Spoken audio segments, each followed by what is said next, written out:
오늘은 시험해도 좋을 세 가지 것들, 시험해도 좋을 세 가지 것들이라는 제목으로 말씀을 나누도록 하겠습니다.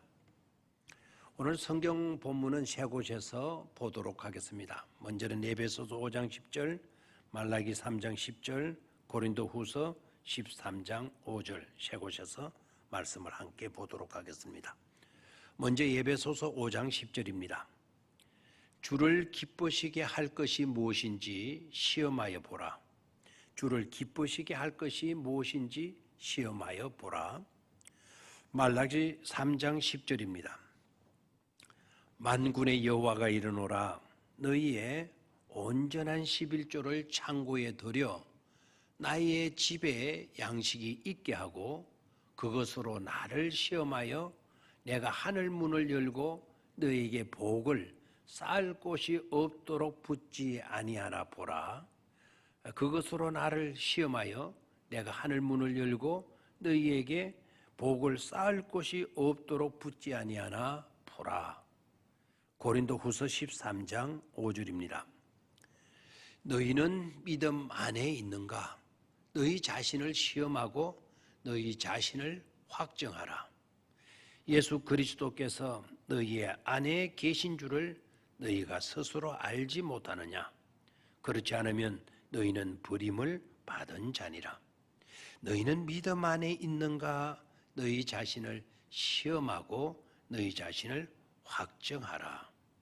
세 곳의 말씀을 보았습니다. 성경은 우리에게 말씀합니다.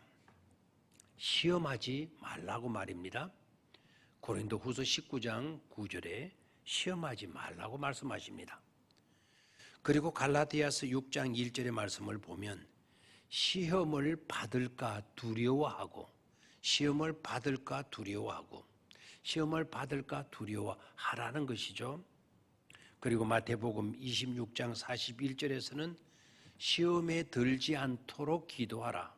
시험에 들지 않도록 기도하라고 말씀하고 있습니다. 즉 종합해서 보면 시험에 대해서 되게 부정적인 것으로 말씀하고 있는 것을 알 수가 있습니다. 그런데 세 가지 경우, 꼭 세 가지 경우에만 정반대로 긍정적인 것으로 말씀하시고 있음을 알아야 합니다. 시험하라, 시험해 보라는 것입니다. 제일 먼저는 우리가 보았다시피 말라기서, 구약성경 말라기서에서 나옵니다. 감히 하나님을 시험해서 11조를 해보라는 것입니다. 그래서 복을 쌓을 곳이 없도록 부어주시지 아니하시나 보라는, 시험해 보라는 것입니다. 이것은 확실히 복을 주신다는 것을 강조하는 말씀이죠.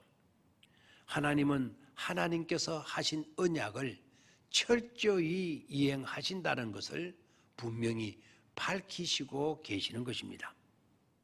두 번째는 사도 바울이 여러 가지 분쟁과 갈등 속에 있는 고린도 교회 성도들에게 권면한 말씀입니다. 너희가 믿음 안에 있는지 아닌지를 시험해 보라는 것입니다. 도대체 너희가 이렇게 갈등하고 싸우는 이유들 바라보면서 진짜 너희가 믿음 안에 있는지 아닌지 제발 좀 시험해 보라고 말씀하십니다. 지금 내가 믿음 안에 있는지 아닌지 이걸 시험해 볼 때도 아주 중요한 것을 놓쳐서는 안 됩니다. 시험해 보되 자기 방편, 자기 방어, 자기 당착에 빠지지 말라는 것이죠. 나만큼 믿음 있는 자 있으면 나와봐라는 식의 건망증이 아니라 건방증, 건방지다 할 때 건방증, 내 믿음은 온전하다라는 식의 착각, 나는 목사니까 장로니까 권사고 집사이니까 하는 자만, 아주 이런 것들을 주의해야 될 요소라는 것이죠. 특히 형동할 때나 어려움에 직면했을 때 내가 믿음 안에 있는지, 믿음에서 벗어나고 있는지 점검해 보는 것도 너무나도 중요한 것입니다. 아들의 믿음은 군대 갔다 와 봐야 알고, 딸의 믿음은 시집 가 봐야 알고, 성도들의 믿음은 어려움을 겪어봐야 안다고 했습니다. 변함없는 견실한 믿음의 소유자가 되는 것이 이토록 중요하다는 것입니다. 세 번째는 주님을 기쁘시게 할 것이 무엇인지 시험해 보라고 했습니다. 여기에서 시험하여 보라는 것은 실험해서 증명해 보이라는 것입니다. 철이 얼마나 단단한지를 알아보기 위해 망치로 두들겨 보기도 하고 뜨거운 불에 넣어 보는 것처럼 무엇이 하나님을 기쁘시게 할 수 있는 것인지를 구체적으로 삶을 통해 증명해 보이라는 것입니다. 예수님은 이 땅에 사시면서 어떤 삶을 사시는지 잘 알고 계시겠지만 정확하게 주님께서 직접 하신 말씀을 보도록 하겠습니다. 요한복음 8장 29절의 말씀입니다. 함께 보도록 합니다. 나를 보내신 이가 나와 함께 하시도다. 나는 항상 그가 기뻐하시는 일을 행함으로 나는 항상 그가 기뻐하시는 일을 행함으로 나를 혼자 두지 아니하셨느니라. 영어가 잘 되는 분들은 영어로 읽으시면 더 좋을 거니까 영어로 같이 소개를 해드립니다. 다시 한번 봅니다. 나를 보내신 이가 나와 함께 하시도다.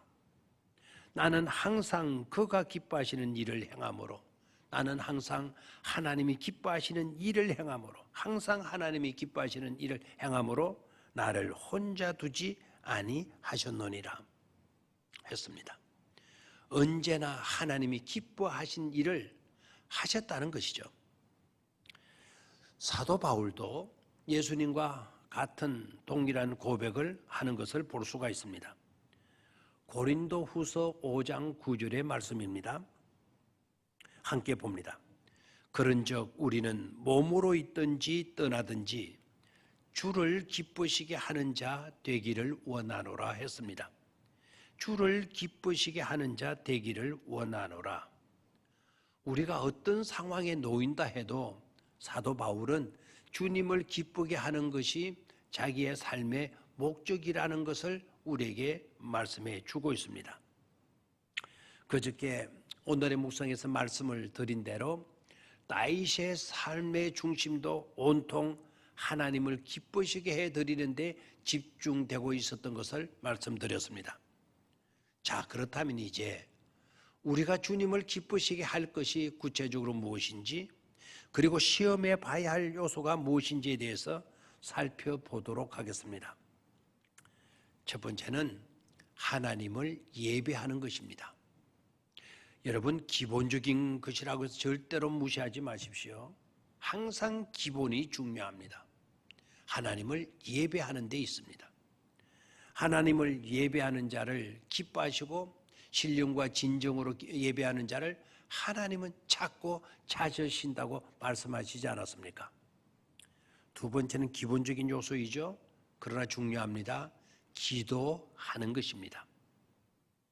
세 번째로 우리에게 주어진 놀라운 크나큰 사명이죠. 전도하는 것입니다. 즉 우리가 복음의 빚진 자 되어서 나아가서 한 영혼을 찾아오는 것입니다. 그리고 찬송하는 것입니다. 우리에게 주어진 기본적인 요소, 또 하나 중요한 요소이죠. 여러분 생각해 보십시오. 힘들고 괴롭고 어려울 때, 힘들고 기쁘고 어려울 때 여러분 어떻게 반응하십니까? 힘들고 괴롭고 어려울 때 혹시나 불평, 원망, 염려와 걱정으로 직행하시고 있지 않습니까? 아니면 힘들고 괴롭고 어려울 때 기도와 찬송으로 직행하십니까? 일반인들이나 믿음이 연약한 사람들은 불평이라는 직행버스에 오를 것입니다. 그러나 진정한 믿음의 사람이라고 한다면 어려움과 괴로운 일, 힘드는 일들 우리가 만나게 되게 되면 찬송으로 직행하는 것입니다. 타는 버스가 다른 것이죠. 불만과 불평에 직행 버스를 타는 사람이 있고 찬송으로 나아가는, 감사로 나아가는 직행 버스를 타는 모습으로 나타날 수도 있는 것입니다. 그렇다면 하나님은 어떤 자를 기뻐하시겠습니까? 하나님은 감사와 찬송으로 나아가는 직행 버스를 타고 나아가는 자들을 기뻐하시고 그런 자에게 복을 주시는 것입니다. 그런 모습에서 우리의 믿음을 시험해 볼 수가 있는 것이죠. 어려움이 닥치고 있습니다. 짜증스러운 일들이 계속 진행되고 있습니다. 힘듭니다. 모든 게 어렵습니다. 이럴 때 우리는 어떤 버스를 타고 있습니까? 내가 믿음에 있는지 믿음 밖에 있는지, 하나님을 기쁘시게 해드리는 삶을 살고 있는지 아닌지를 우리는 그런 것을 통해서 시험해 볼 수도 있는 것이죠. 오늘 하루도 다른 것들이 아닌 성경이 허락한 3가지 시험에 합격자들이 다 되셔서 하나님이 기뻐하시고 그래서 여러분들이 행복한 그와 같은 성도님들이 다 되시기를 바랍니다. 감사합니다.